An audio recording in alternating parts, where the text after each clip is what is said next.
नमस्कार। Podcast with Shivam में आपका फिर से स्वागत है। मैं शिवम त्रिपाठी आज बनारस में फिर से एक बार एक नया पॉडकास्ट लेकर आया। आज मेरे साथ बहुत ही अच्छे हस्ती हैं। ये माँ दुर्गा नौ दुर्गा माता मंदिर के महंत जी हैं। इनका परिचय महाराज आपका नाम शुभ नाम बता देंगे आप जरा अपने सम्मुख से कि शुभ नाम क्या है और अपना परिचय बारे हमें बता देंगे तो बहुत अच्छा लगेगा। अपने समय अपने अपने शुद्ध वाणी से। हमारा नाम बंटी दीक्षित है अच्छा। और मनोकामना सिद्ध मंदिर के हम पुजारी हैं। आप मतलब कि कितने सालों से माँ दुर्गा के पूजा करते हैं? कितने सालों से नौ दुर्गा माता के मतलब कि महंत हैं आप, बैठते हैं उनके यहाँ? हमको मनोकामना सिद्ध मंदिर में करीब 3 साल हो गया है। 3 साल? जी। अच्छा। 3 साल से हम उस मंदिर की सेवा करते हैं। नित्य सेवा। जी। तो आपके कोई गुरु भी होंगे जिनके माध्यम से आपने ये सब जो दीक्षा या फिर जिसे कहते हैं हम लोग विद्या ग्रहण की होगी? हमारे गुरुजी पंडित गणेश शास्त्री जी जो राम भूमि की भूमि पूजन का हाँ। वो निकाले थे हमें, तो हम उन्हीं की शिष्य हैं। क्या बात है। तो आपने उनसे ही शिक्षा ग्रहण की है? जी। उन्हीं के मार्गदर्शन पे आप चल रहे हैं? चलो। तो हमने देखा कि आप पूजा के साथ साथ आप मतलब ज्योतिष का भी कार्य करते हैं। तो मैं आपसे बस एक छोटा सा प्रश्न करना चाहूंगा सर्वप्रथम, उसके बाद हम आगे चर्चा में पहुंचेंगे कि मेरा ये निजी प्रश्न है कि क्या ग्रहों का जीवन में कोई प्रभाव होता है वास्तविक जीवन में? ग्रहों का होता है। जब अपने ग्रह जब खराब हो जाते हैं तो वो पहले से संकेत दे देते हैं। अच्छा। पहले से संकेत देते हैं, जैसे अपना केतु है, हाँ। शनि है, तो शनि पहले अपन को संकेत कर देता है कि आपका ग्रह आपका खराब है। क्योंकि जब किसी की जीवन में समस्या आती है तो पहले से इंसान उस चीज को मतलब वो सावधान कर देते हैं ग्रह।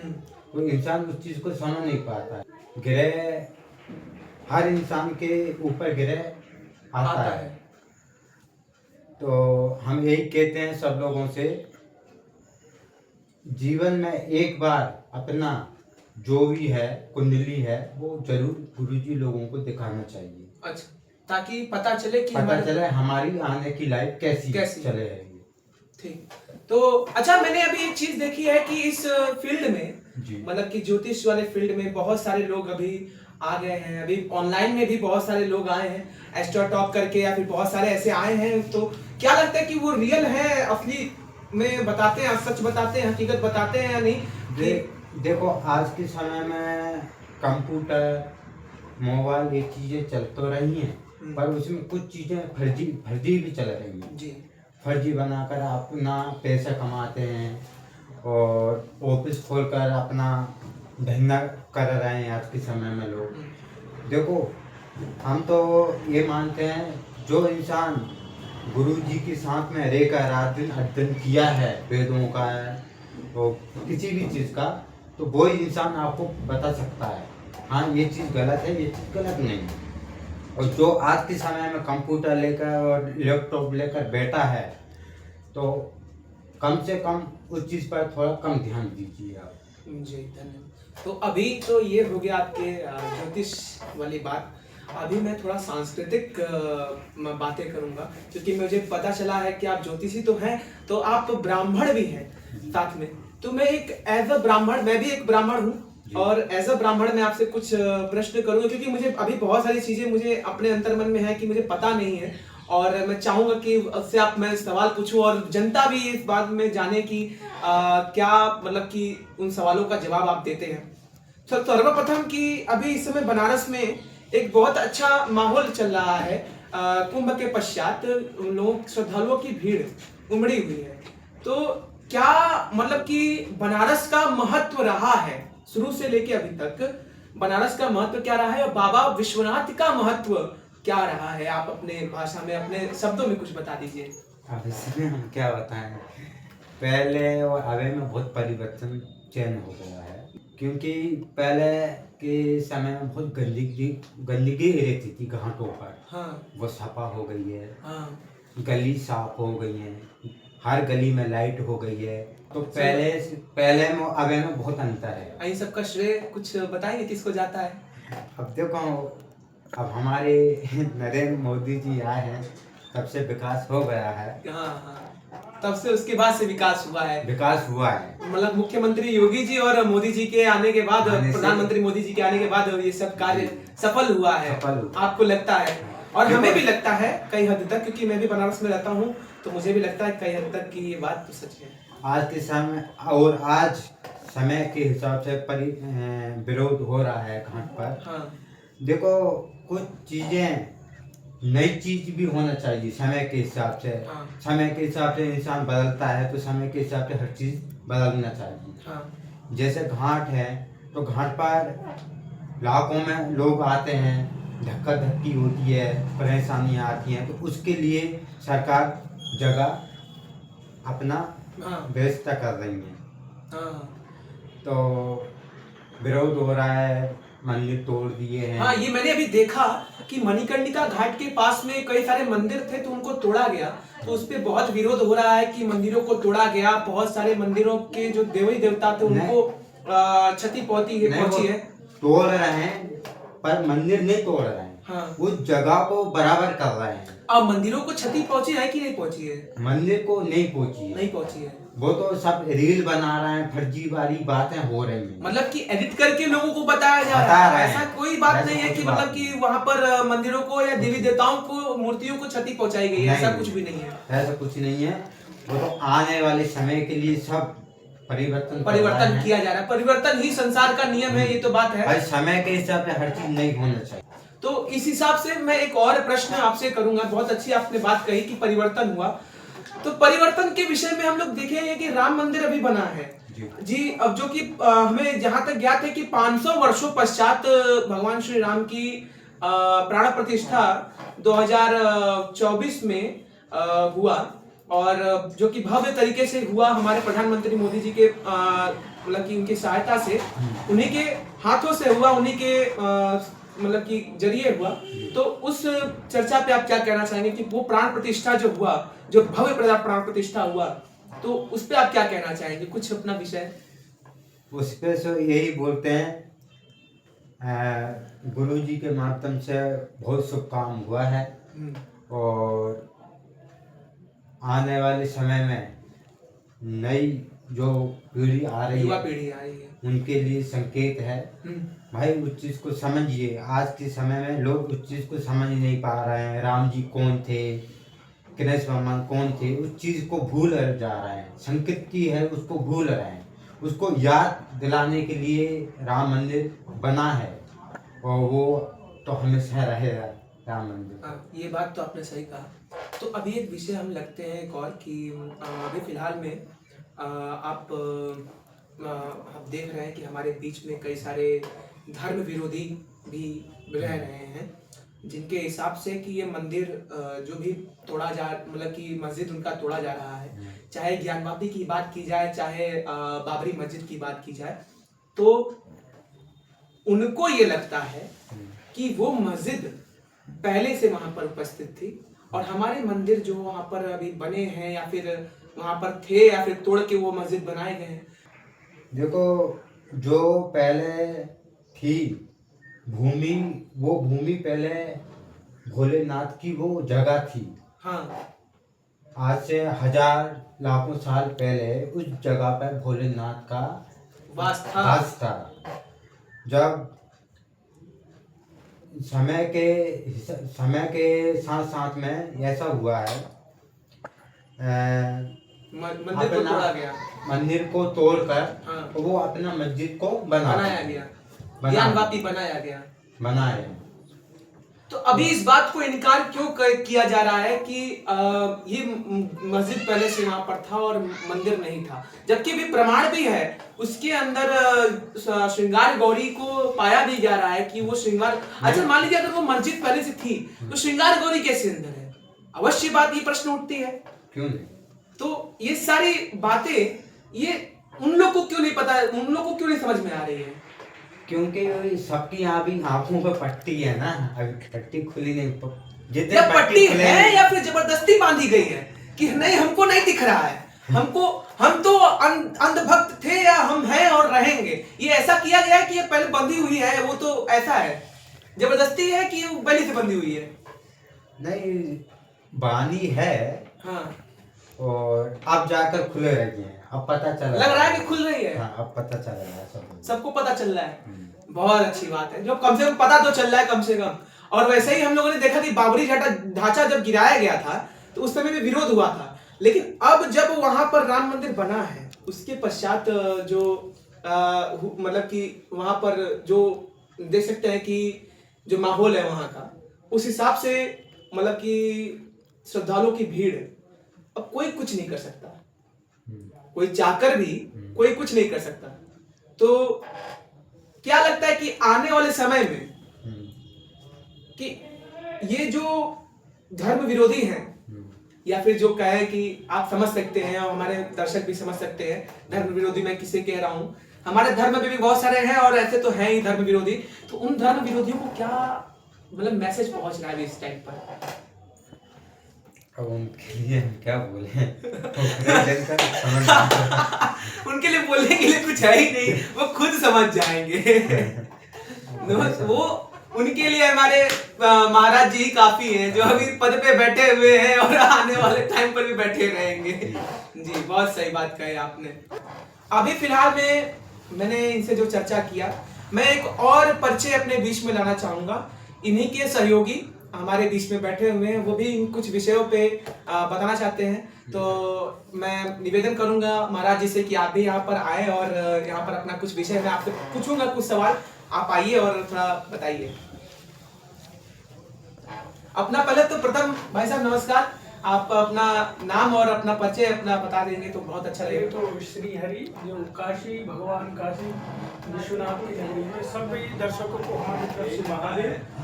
और मैं अपना परिचय बताऊं, मेरा नाम विकास शास्त्री है। विकास शास्त्री जी, करीब 7-8 वर्ष से मैं काशी में ही अध्ययन गुरु चरणों में कर रहा हूँ। वैसे विषय मेरा ज्योतिष है, ज्योतिष में सिद्धांत इत्यादि का मेरा विषय है। और जो भी आप अगर पूछेंगे उसको मैं बताने में समर्थ होऊंगा तो मैं आपको अवश्य बताऊंगा। तो अभी मेरा अगला प्रश्न बस यही था भाई साहब कि क्या हमारे धर्म ग्रंथों में या हमारे संस्कृति में अन्य धर्मों का वर्णन है या नहीं है? पहली बात तो केवल धर्म की बात करें तो धर्म पहले तो सनातन धर्म ही है। अन्य जो कुछ चीजें हैं जो किसी दिन के लिए कह देते हैं मुस्लिम धर्म, कोई धर्म नहीं है, ये सब पंथ इत्यादि सब पंथ हैं। अच्छा। जो कुछ दिन के लिए होते हैं, समय के साथ सत्ता इनकी खत्म हो जाती है, लेकिन जो अनादिकाल से है और जो अनादिकाल तक रहेगा वो सनातन धर्म ही है। मतलब कि त्रेता युग, द्वापर युग से जो चला आया है वो केवल सनातन धर्म ही है। सनातन धर्म ही हमारे ही धर्म में कहा गया है। कलयुग, द्वापर, त्रेता और सतयुग। द्वापर कहते हैं, कलयुग की भी आयु बताई गई है 4,32,000 वर्ष, है ना। 8,64,000 वर्ष द्वापर की, ऐसे त्रेता की, फिर सतयुग की। जब चारों बीत जाते हैं तो फिर आता है हमारा एक चतुर्युग। इसकी मतलब एक एक दिन की गणना दी गई है हमारे शास्त्रों में। ऐसा नहीं है कि कह दिया, एक एक दिन की गणना है कि कितने कितने हजार करोड़ अरब बरस हो चुके हैं और कितने कितने हजार करोड़ वर्ष रहेंगे। कोई कहता है कि 2012 में धरती समाप्त हो जाए। ये बताइए, अभी कलयुग में 4,32,000 वर्षों का कलयुग है, जिसमें अभी केवल 5,000 कुछ वर्ष बीते हैं। अभी मतलब बहुत कुछ देखना बाकी है। 32,000 वर्ष भी नहीं अभी कलयुग के बीते हैं। कह रहे हैं धरती समाप्त हो जाएगी, पृथ्वी का अंत हो जाएगा। ऐसा अभी बहुत कुछ देखना बाकी है इसका बहुत कुछ देखना, केवल कोरोना देखने वाले में नहीं, अच्छाई भी और बुराई भी। वाह वाह वाह वाह। तो ये तो बहुत अच्छा नया पता चला कि चला कि कलयुग की आयु पता चली। और क्या है ये धर्म जो बांटा जा रहा है, ये धर्म नहीं, ये पंथ है। तो सर्वप्रथम तो ये बात इन्होंने महाराज जी ने बताई। अब बताइए आपकी जातियों के बारे में कि ये जो जातियां बांटी गई हैं, जैसे कि अब हम ब्राह्मण हैं, ये शूद्र हैं, ये अब उसके बाद ये क्षत्रिय हैं, तो इसके बारे में इस विषय को रखा जाए कि ये जातियां क्या हैं, इनके ऊपर भी आप कुछ विषय रख सकते हैं। जातियां नहीं गई, हमारे सनातन धर्म में 4 वर्ण होते थे। क्या होते थे? वर्ण। जातियां तो कर्म के अनुसार बताई हैं, लेकिन जो हमारे यहाँ 4 मुख्य वर्ण होते थे, ब्राह्मण, क्षत्रिय और वैश्य और शूद्र। ये चारों, जैसे एक शरीर होता है ना, तो शरीर में भी चारों हैं। जैसे मस्तिष्क है, मस्तिष्क ज्ञान का भंडार होता है ना? हाँ। तो ब्राह्मण है। क्षत्रिय जो है वो वीरता का अधिकार, कहीं भी कोई मारे तो आपके हाथ अपने आप आगे उठेंगे, तो ये भी क्षत्रिय है ना? जो वैश्य है वो पेट है, कमाना खाना इत्यादि है, और जो दिन भर हमारे कार्य करते हैं वो पैर हैं, शूद्र पैर है। मतलब एक शरीर में भी चारों हैं। इसी प्रकार हमारे जो धर्म में वो चारों थे, अलग अलग सबका कार्य था, अलग अलग सबका विषय था, और सबकी जो क्या बोलते आजीविका था वो सीमित था। जैसे ब्राह्मण का कर्तव्य 6, जैसे हमारे यहाँ कहते हैं ब्राह्मण के 6 कर्तव्य: दान लेना और दान देना, यज्ञ करना, यज्ञ कराना, पढ़ना और पढ़ाना। 6 ब्राह्मण के कर्तव्य हैं, कर्म है, यही 6 करना चाहिए। ब्राह्मण पढ़ता था, पढ़ाता था, बस उसको कुछ नहीं है, भिक्षा मांगता था, खाता था। बाकी जो क्षत्रिय थे वो सबकी रक्षा करते थे। कोई शूद्र भी उसके यहाँ पे जाता, आपने राजाओं की कहानी सुनोगे, किसी का भी मतलब धर्म का, क्षत्रिय का कार्य था केवल क्या है कि धर्म रक्षा करना। वैश्य का था कि अनेक प्रकार के व्यापार इत्यादि करना, व्यापार करके अपना जो टैक्स है वो राजा को दे करके अपना जो राज्य है उसको चलाना, ये काम था हमारे वैश्यों का। उसके बाद शूद्र है, वो सेवा आदि भी करते थे। कई लोगों का बिजनेस उसी में समझ लीजिए बिजनेस है। जैसे कुम्हार है तो उनका एक आजीविका सीमित है कि हमको बर्तन बनाना है, उसमें कोई आकर लड़का नहीं कि हम भी बर्तन बनाएंगे। उनका सेव था कि भाई बर्तन बनाना है, वो अपने पिताजी से सीख लेते थे। उनको आजीविका के लिए दर दर नहीं भटकना पड़ता था। आज देखिए दर दर भटकना पड़ रहा है। वो मटके बनाना नहीं चाहते हैं, मटके बनाने चाहिए सरकारी के पीछे। पहले क्या था, बहुत अच्छी व्यवस्था थी, सबका जो आजीविका थी वो सेव थी, किसी को किसी से लेना ही देना नहीं था, अपनी आजीविका के साथ रहते थे और अपना कर्म करते थे। तो वो एक वर्ण था जिससे हमारी संस्कृति चल सके, हमारा देश चल सके, जिससे हमारा देश उन्नति में भी था। सोने की चिड़िया कहा करते हाँ। उन्नति में थी, तो वही कर्म में था। आज देखिए सब में भटक रहे हैं, आदमी 30 साल का वर्ष का हो जा रहा है, उसे समझ नहीं आ रहा हम करें तो करें। तो उन वर्णों का बड़ा महत्व है। वर्णों मतलब कि जो पुराने समय में जो हमें वर्ण दिए गए थे उनका बहुत महत्व था। अब के समय में उनको अब लोग ध्यान नहीं दे रहे हैं, तो अभी बहुत पश्चात। देखिए अन्य लोग आकर के कपड़ा भी बेच रहे हैं, मुस्लिम करने लगे ना। देखिए अन्य लोग भी फूल माला भी बेच रहे हैं, कपड़े घुसने लगे हिंदू के। तो अभी आपने तो बोला कि ये जो हिंदू मुस्लिम की हमने बात की, तो आपके अनुसार तो ये मुस्लिम धर्म है ही नहीं। तो वो तो अगर ऐसे देखा जाए तो हमारे में ही है, लेकिन वो वही कार्य कर सकते हैं कि नहीं कर सकते? मुस्लिम अगर बात कर रहे हैं हम, आपने भी जैसे बोला कि वो एक धर्म नहीं है, आपने बोला कि वो एक वर्ण है, क्या कहते हैं उसे, पंथ है। तो क्या वो हमारा कार्य नहीं कर सकते हैं? वो पंथ हमारा कार्य तो कर सकते हैं, लेकिन जो हमारे जो है वो उनकी आजीविका छीन हो रही है ना। जो हमारे जो है जिनका जो काम है उनकी आजीविका। अच्छा, एक महान पुरुष ने कहा है कि जन्म सभी सनातनी लेते हैं, जन्म सब सनातनी लेते हैं, जन्म के पश्चात उन्हें धर्म में बांटा जाता है। उन्होंने बहुत अच्छी बात कही थी, मुझे अभी तक याद है। तो क्या उन्होंने सत्य कहा था? सत्य है, और इससे ज्यादा इसमें कुछ कहने योग्य है ये नहीं, बात तो सही है। अच्छा, एक छोटा सा मैं विषय रखना चाहूंगा, उसके बाद मैं एक बात अपनी खत्म करूंगा कि अभी लोग कह रहे हैं कि कल्कि अवतार का जो कहते हैं कि कल्कि अवतार, जैसे आपने बोला कि 40 मतलब कि 1000 साल, 4,32,000 मतलब कि उम्र है कलयुग का। तो अभी कल्कि अवतार का आने में बहुत समय है, बहुत समय भी 32,000 भी नहीं गुजरा है। तो एक महंत हमारे बीच में प्रेमानंद जी महाराज है, उन लोग कहते हैं कि वो कल्कि अवतार है, क्या वो सत्य है? नहीं, देखिए ये सब महापुरुष हैं जो समय समय में अवतार लेते रहते हैं। ये महापुरुष जैसे कि हमारे बीच में बहुत सारे ऋषि मुनि जन्म लिए और गए, वैसे ही वो भी महापुरुष है। और हमारी जो युवा पीढ़ी है इत्यादि सभी पीढ़ियों को धर्म के लिए उत्साहित कर रहे हैं। देखिए उनकी वजह से कई लोग नशा इत्यादि छोड़ रहे हैं। ये सब महापुरुष हैं, संत हैं, उनको संत कहिए। क्या बात है।